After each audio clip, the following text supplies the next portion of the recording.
Hi there, what your name and what is your program? My name is George Gako. My course is Envisai. So my first question is why environmental science? Environmental science kasi at the first place, wala pa akong idea kung bakit ako kung ano ba talagang environmental science. But yung mga friends ko lang po nagsabi sa akin na mag-environmental science ako. So, nag-environmental science na lang din. So so paano mo ba ito encourage sa incoming first year students?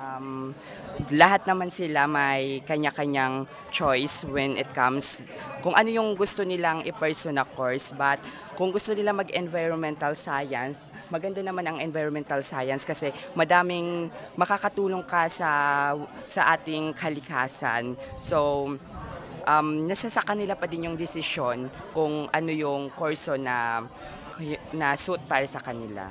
So which program do you think the students are green flag? Um, Sa tingin mo po? Lahat naman siguro ng programs ng CAPES is kahit yung mga ng mga program na pinapatupad ng ating school organization is talagang napakaganda. So para sa iyo, anong red flag sa isang teacher? Red flag. Hindi ko masabi pero I think as na wala pa namang green flag yung mga teacher namin. So lahat po sila is maganda at maayos po yung pagtuturo nila sa kanilang mga estudyante at talagang napaka-inspirational din ng kanilang the way they teach us. So our last question is, are you single or taken? I am single and ready to mingle. Sorry. And why? And why? Why by singles?